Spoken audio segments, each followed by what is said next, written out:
السلام علیکم۔ بحیثیت مسلمان ایک سوال جو سب کے ذہن میں گردش کرتا ہے وہ یہ ہے کہ قیامت کب آئے گی۔ یہ ایک ایسا سوال ہے جس کے بارے میں بہت سی نشاندہیاں موجود ہیں، لیکن اللہ ہی بہتر جانتا ہے کہ قیامت کب آئے گی۔ لیکن اللہ تعالیٰ نے اپنے رسول صلی اللہ علیہ وآلہ وسلم کے ذریعے انسانوں تک قیامت کی نشانیاں پہنچائی ہیں، جن کے بارے میں رسول اللہ صلی اللہ علیہ وآلہ وسلم نے فرمایا کہ قیامت سے قبل ان نشانیوں کا ظہور ضروری ہے۔ نبی کریم صلی اللہ علیہ وآلہ وسلم نے قیامت کی بہت سی نشانیاں بتائی ہیں، جن میں سے ایک نشانی یہ ہے کہ قیامت سے قبل دجال کا ظہور ہوگا، اور دجال کے فتنے کو دنیا کا سب سے بڑا فتنہ قرار دیا گیا ہے۔ رسول پاک صلی اللہ علیہ وآلہ وسلم نے فرمایا کہ اس سے بڑا فتنہ نہ تو آیا ہے اور نہ ہی آئے گا، جو اس زمین پر رہنے والے اہل ایمان کے لیے کسی بڑے امتحان سے کم نہ ہوگا۔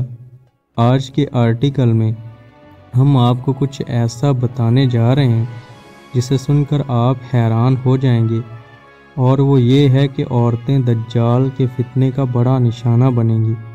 دجال سے ہم بستری کرنے والی عورتیں کون ہوں گی اور ان کی پہچان کیسے کی جا سکتی ہے، یہ سب کچھ جاننے کے لیے آرٹیکل کو آخر تک ضرور پڑھ لیں۔ معزز دوستوں، سب سے پہلے آپ کو احادیث کی روشنی میں دجال کے بارے میں بتاتے چلے جائیں۔ حضرت ابو امامہ رضی اللہ تعالیٰ عنہ سے روایت ہے کہ نبی کریم صلی اللہ علیہ وآلہ وسلم نے ہم سب کو ایک لمبا خطبہ دیا اور ایک تقریر فرمائی، اور اس میں دجال کا حال بھی بیان فرمایا۔ آپ صلی اللہ علیہ وآلہ وسلم نے فرمایا، جب سے اللہ نے زمین پر انسان کو بھیجا ہے، اس کے بعد سے اب تک اللہ تعالیٰ نے زمین پر دجال سے بڑا فتنہ پیدا نہیں فرمایا۔ تمام انبیاء اپنی امت کو دجال سے خوف دلا رہے ہیں، کیونکہ تمام انبیاء علیہ السلام کے آخر میں ہوں اور تم ہی آخری امت ہو، اسی لیے دجال تم ہی لوگوں میں پیدا ہوگا۔ اگر وہ میری زندگی میں ظاہر ہو جاتا تو میں تم سب کی جانب سے اس کا مقابلہ کرتا، لیکن چونکہ وہ میرے بعد ظاہر ہوگا، اسی لیے ہر شخص اپنے نفس کی جانب سے اپنا بچاؤ کر لے گا۔ اللہ میری جانب سے اس کا محافظ ہوگا۔ سنو، دجال شام اور عراق کے مابین مقام اللہ سے ظاہر ہوگا اور اپنی دائیں اور بائیں پائے جانے والے ملکوں میں فساد پیدا کرے۔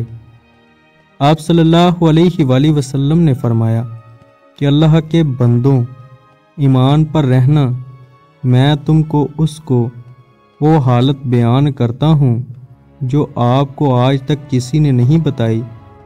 پہلے تو وہ نبوت کا دعویٰ کرے گا، پھر کہے گا میں خدا ہوں۔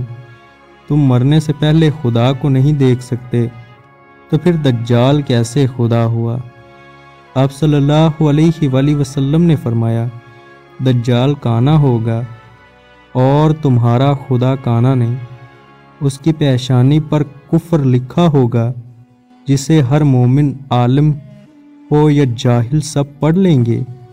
ناظرین کرام، اس کے بعد آپ صلی اللہ علیہ وآلہ وسلم نے فرمایا، پس جب دجال ویرانے سے گزرے گا تو اسے حکم دے گا، اپنے خزانے نکال، تو خزانے اس کا ایسے اتباع کریں گے جیسے شہد کی مکھیاں اپنے مالک کی تباہ کرتی ہیں، اور اس کے ساتھ جنت اور دوزخ بھی ہوگی، لیکن حقیقت میں وہ جنت دوزخ ہوگی اور دوزخ جنت ہوگی۔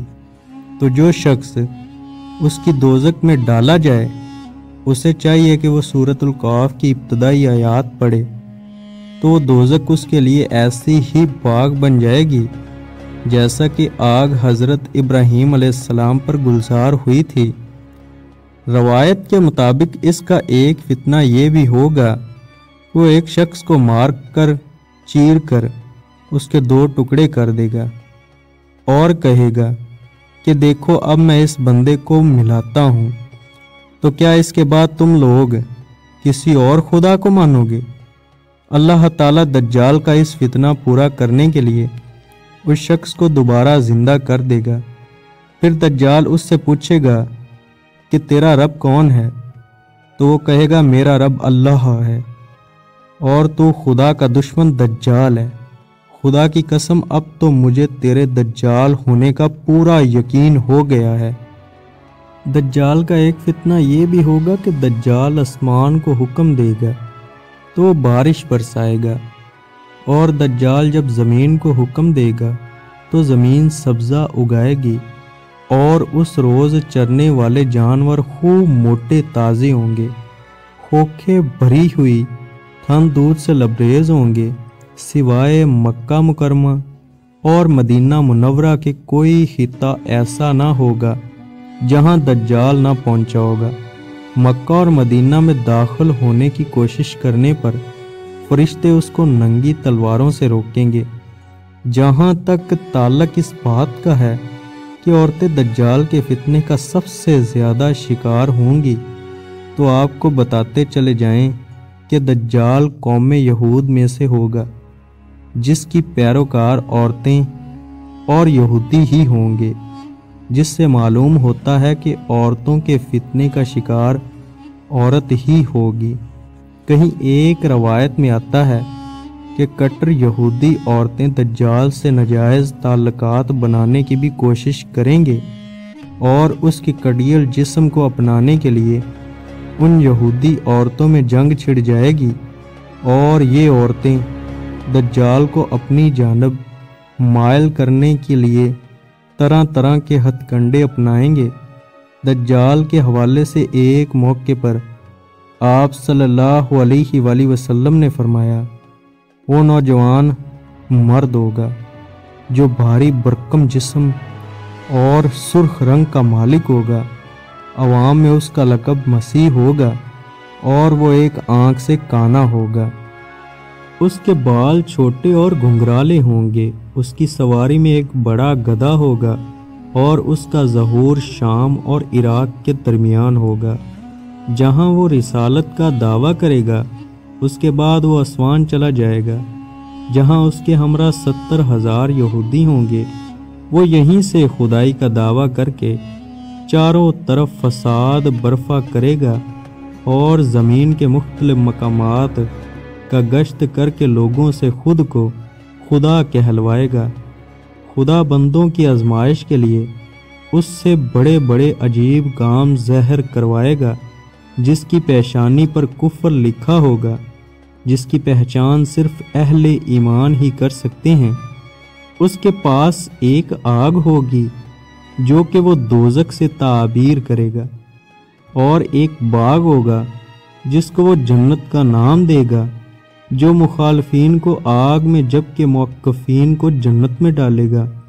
اس کے پاس کھانے پینے کی چیزوں کا ایک بہت بڑا ذخیرہ ہوگا، جس کو چاہے دے گا، اور جو اس کے مخالف ہوگا وہ اس کو مذکورہ چیزیں نہیں دے گا۔ وہ اس قسم کی بہت ہی سزائیں مسلمانوں کو پہنچائے گا، لیکن اللہ کے فضل سے اللہ کی تسبیح و تقدیر مسلمانوں کو کھانے پینے کا کام دے گی۔ روایت میں بتایا گیا ہے کہ دجال کے ظہور سے 2 سال قبل قحط رہ چکا ہوگا، اور تیسرے سال دوران قحط ہی اس کا ظہور ہوگا۔ زمین میں دفن خزانے اس کے حکم سے اس کے ہو جائیں گے۔ وہ بعد آدمیوں سے کہے گا کہ میں تمہارے ماں باپ کو زندہ کر سکتا ہوں، اسی لیے تم کو چاہیے کہ میری یہ قدرت دیکھ کر میری خدائی کا یقین کر لو۔ اور اسی حالت میں بہت سے ممالک سے وہ گزرے گا، یہاں تک کہ وہ یمن پہنچ جائے گا، جہاں بہت بددین لوگ اس کا ساتھ دینے کے لیے تیار ہو جائیں گے۔ تو وہاں سے واپس ہو کر وہ مکہ مکرمہ کے پاس مقیم ہو جائے گا۔ وہ مکہ اور مدینہ میں داخل ہونے کی کوشش کرے گا، مگر محافظ فرشتوں کی وجہ سے داخل نہ ہو سکے گا۔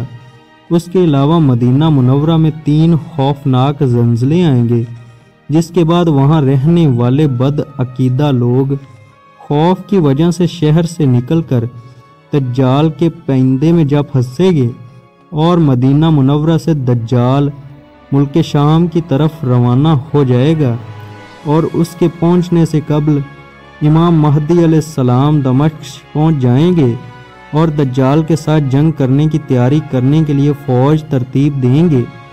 ایک دن لوگ نماز میں مصروف ہوں گے کہ اس دوران حضرت عیسیٰ علیہ السلام 2 فرشتوں کے ساتھ دمشق کی جامع مسجد کے مشرقی مینار پر اتریں گے اور امام مہدی علیہ السلام سے ملاقات کریں گے۔